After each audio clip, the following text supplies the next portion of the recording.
पुढे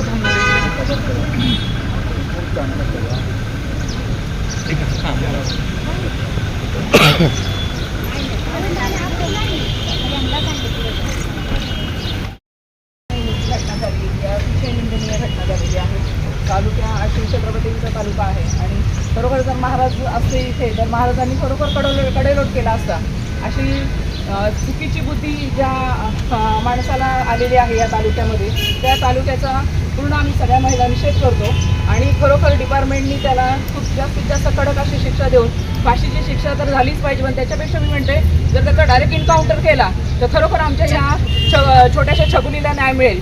कारण ही जी मुलगी आहे ती अतिशय छोटी, तिला कुठल्याच गोष्टी कळत नव्हत्या आणि ह्या अशा घटना नसापूर झाले, संगमनेर झालं मागं आणि इथे आमच्या तालुक्यामध्ये ही घटना जी घडती आहे त्याचा आम्ही पूर्ण निषेध करतो आणि या ज्या मुलांनी ही जे कृत्य केले आहे त्याला फाशीची शिक्षा देऊन आज आपल्या डिपार्टमेंटने आम्हाला मदत करावी.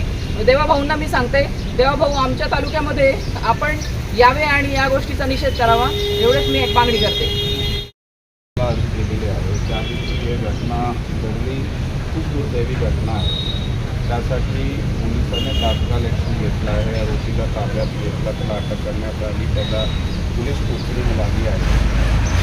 आज ही जी वेळ आहे, आपला जे दुःख आहे, आपलं जे आपण आता हे जे त्या मुलीच्या न्यायासाठी आपण इथे आलेलो आहे, आपला जे आम्हाला जे तुम्ही हे निवेदन दिलेले आहे त्याप्रमाणेही आम्ही काम करीत आहोत. त्या दिवशीही आम्ही आपल्याला शब्द दिला होता की 15 दिवसात आत आम्ही या प्रकरणामध्ये माननीय कोर्टात दोषारोप पत्र दाखल करणार आहे आणि लवकर ते लवकर हा जे आरोपी आहे त्या घटनेचा त्याला कठोर ते कठोर शिक्षा व्हावी यासाठी आम्ही प्रयत्नशील आहोत.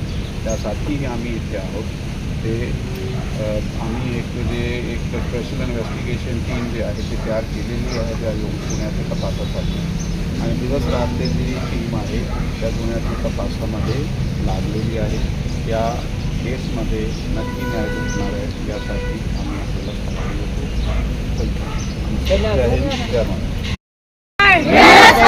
अपराध्याला फाशी झालीच पाहिजे.